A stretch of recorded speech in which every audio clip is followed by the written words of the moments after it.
Good afternoon and welcome to the 21st annual exhibit of Hydrogen and Fuel Cell Technologies. We have been discussing this technology for quite some time. Obviously, we're interested in the latest developments, and they are many. Among them, commercialization, which is a big word, mobile applications, and systems which need, of course, a lot of infrastructure and support. I'll be talking to a specialist, Dr. Alexander Dyck, who's from Next Energy Research Center for Energy Technologies, and we'll be talking about fuel cell system commercialization. Please welcome with me Dr. Alexander Dyck. Hello, Ryan. Hello, Alexander. So the first thing we need to know is everything about Next Energy, of course. Next Energy is a small and free research center, but in a public-private partnership. So we're not public sponsors. It's a company, EWE, that funds Next Energy to make research on all energy-related topics like photovoltaics and thin film to bring the costs down. It's for electronic storages like redox flow batteries. You see also at the border here or also on the floor. Mm-hmm. And the third topic, it's the fuel cell division, where I'm responsible for, where we make different topics in the fuel cell area. Mm-hmm. For the one thing, it's a stationary field where we are very active, also related to the sponsorship we have from an energy distributor in the northwest of Germany. Where also already 70% of renewables are inside the grid. Mm-hmm. And that's where the questions come up, how they could create a stable grid, including renewables and bringing the customers a reliable energy supply, including the energy supply in the home and make it more safe, or giving the feeling of safeness, including micro CHP or other technologies that make CHP technologies possible to apply inside. Mm-hmm. Okay, so we are commercializing right now, but there are still a number of research focal points as we move towards larger commercialization. You mentioned your focus already, CHP, combined heat and power. What sort of systems do you work with, first of all? Just so we clarify that. Are we talking about single-dwelling family units? Is there a broad range of units? Is it a PEM cell? What sort of technologies do you focus on? What we have the most experience is micro CHP units with around about 1 kilowatt. Or for single households, but we have also some experiences with 5 kilowatt systems, and we just look for systems up to 100 or 250 kilowatt for small areas. In case to bring the cost down, I have only one installation for a multi-family house or a small commercial business place where you can supply heat and power, and if you can use both, then you have an advantage for the customer. Where you can make a benefit, and that we show also measurement results from the demand side. So does the customer really need? Mm-hmm. And that's a difficult question. If I asked you what is your demand at home, and your answer was around about something kilowatt hours, the most know only what they have to pay. Yeah. But if you ask for the real numbers and even how much you need in summer and how much you need in winter time, then you get large eyes and normally not a detailed response. Mm. And that's why we work on making the analysis of the power demand and then giving answers how you can fulfill the power demand with different technologies, also Stirling machines, whatever. If you have a swimming pool, a Stirling engine is quite a good energy supply. But as I don't have a swimming pool at home. Okay, so there are demands specific to your lifestyle, of course. There must be also varying demands in terms of, let's say, nationality. And I'm not talking about whether we prefer Greek salads or beef in the north, but temperatures on the outside and the inside. That is, do you have to specifically research where the implementation is taking place in order to figure out, oh, how much heat do they need, how much electricity? It depends once on where you live. So in the north of Europe, the summer is not as warm and the winter is much colder. And also regionals like wind take an influence. Also the age of the house and how you build a house. A Swedish house has a different energy demand in case of insulation, as even in Greece the houses they have more air conditioned demand. So, but heating normally they don't have a heating. But if you look on the CHP, in case of a micro CHP unit with the fuel cell, the demand you want to fulfill for the hot water is mainly driven by the hot water demand. So to take a shower in the morning, to wash your hands, to use it for all the luxury goods we like to have. And I'm happy to have this warm water for a shower in the morning. But there are also differences from culture. So if you look into the Asian-driven models where 130,000 units are already installed in the Japanese field, and now also in Europe get such units in the numbers quietly above thousands. They have a culture of take a tub shower or tap water in the evening to take a bath, and so you have to reduce the heat demand for over the whole day, where you have also some energy demand for power. And for the European style, it's taking shower in the morning with hot water, but then you have to store the hot water overnight. So your storage demand is it's a little different. So one is the thing, the energy generator, the fuel cell generator, but also the heat storage is a enormous effort to take within. So it should be not too large. Doesn't make sense. So you have heat waste in your heating room, and it's hot there. Then you have heat losses. Maybe you produce heat efficient, but you don't store it efficient. And so it's the use case is use the energy at home and also the power for your own satisfaction. Just to clarify what we're talking about for people within and outside the field, the glory of these combined heat and power units is like this dramatic increase in efficiency, isn't it?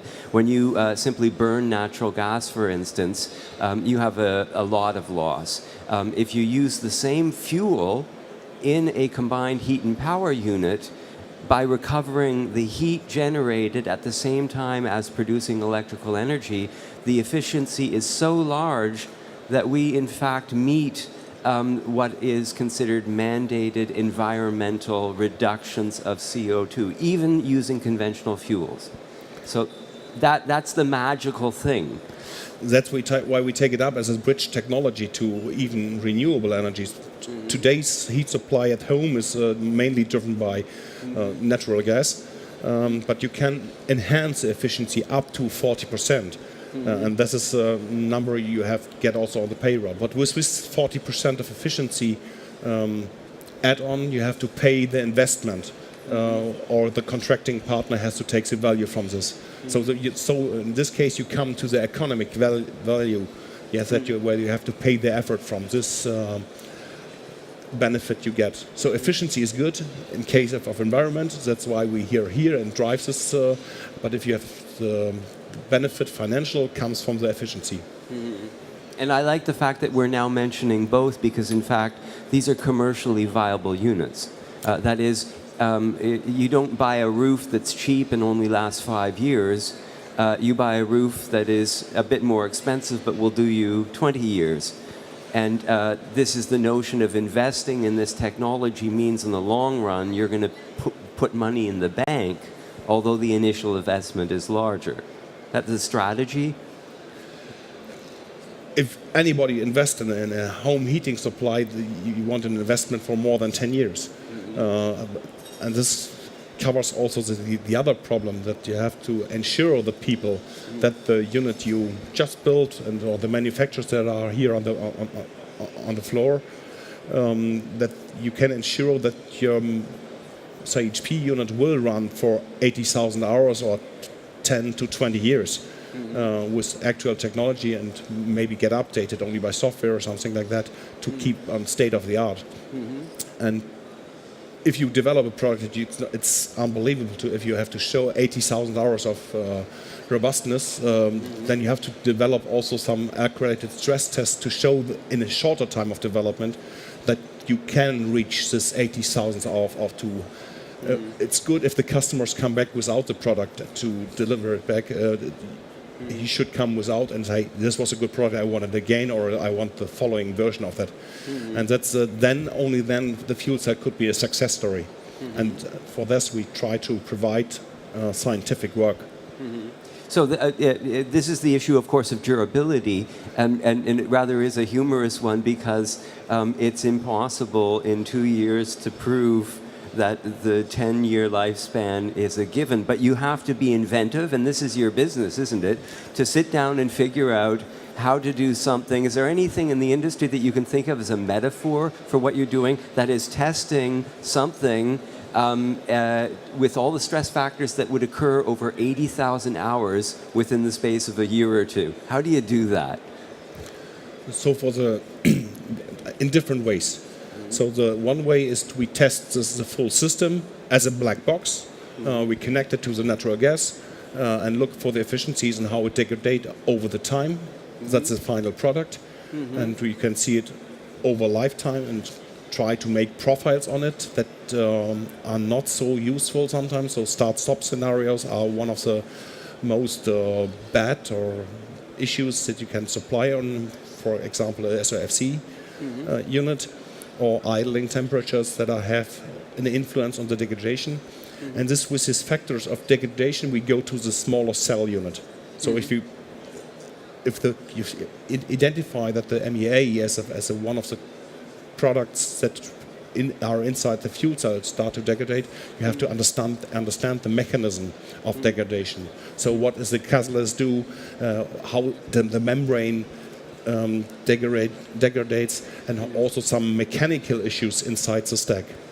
For the one thing, we test stacks as a supplier, so there are some stacks available on the floor that are implemented inside a CHP unit, yet that you can measure and also show the performance and which steps are available on the full stack.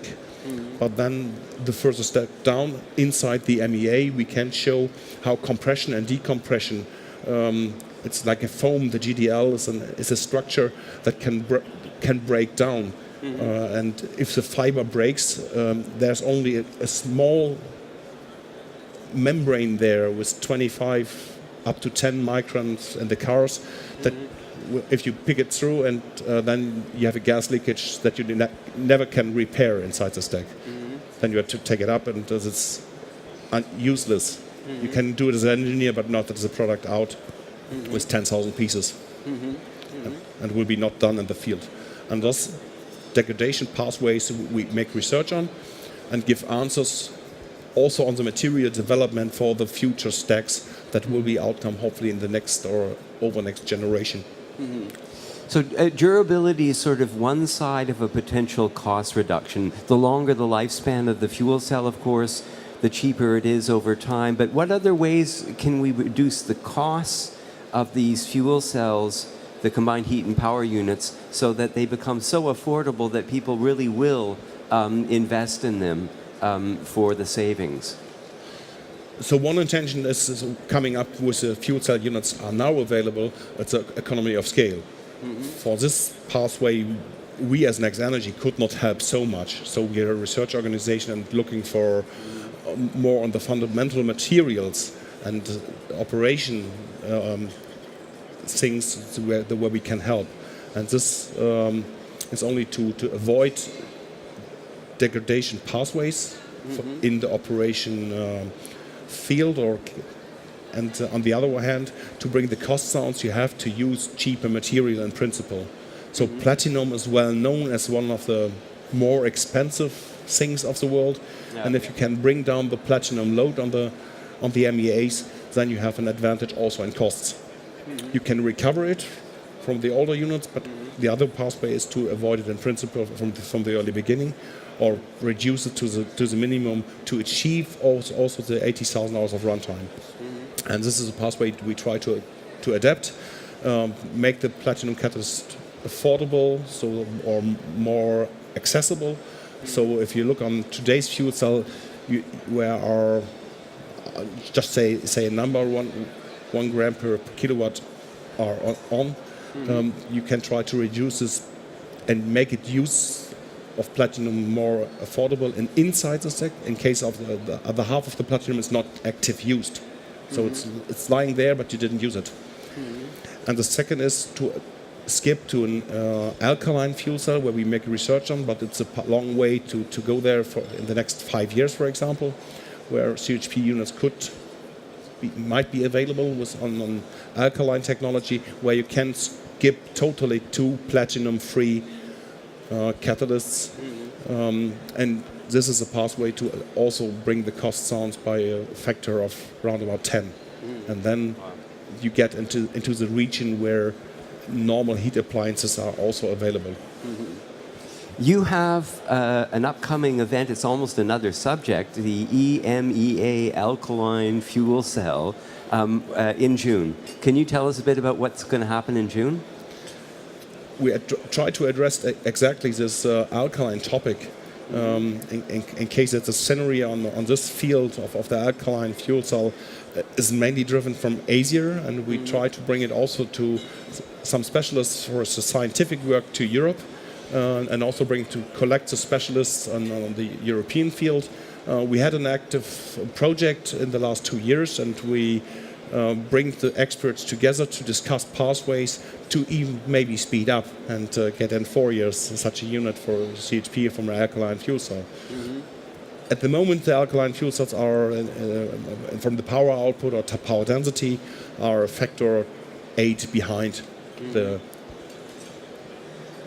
technology of the state of the art. But it's a time thing that we can solve these problems, and also this question how we can get in the same range and the same lifetime behavior with this alkaline fuel cells. And we try to answer this question on this MEA workshop, where we organize it and try to collect the experts together in this field, together with industry, to give new approaches and try to create also new projects. We're almost out of time, but if there's one question from the audience, we could field that in the last minute. I do have another question, and that, of course, is everyone's talking about the path in the future. So if you look down the road the next 10 years, what do you expect to see as the result of your efforts today? I would be happy if we could support some suppliers to make the stationary application with fuel cells available for an affordable price that the most customers can pay, and make the success story to achieve a fuel cell market in Europe for material handling, for stationary fuel cells, and hopefully also visible outside with the cars. If we want to use renewable energies, it's the easiest way to store it in hydrogen and drive with the car. Yeah. It's the necessary ways. It is, and a wonderful transitionary technology. This has been an exciting talk. I'd like to thank you, Dr. Alexander Dyck, from Next Energy Research Center for Energy Technologies. Hope to see you back next year. It will be my pleasure. Okay, thank you very much, Alice. Bye. Bye-bye. And thank you for listening. I'd like to remind you that we are, do continue the conversation with Dr. Alexander Dyck. It's D55, his booth, just over in that direction. And up next, we're going to be continuing our conversation about technologies. We'll be talking to Professor Stefan Bennington from Cella Energy, and this topic will be hydrogen storage for unmanned aerial vehicles and automotive applications. Stay tuned, have a drink, they're on the house. Back in a minute.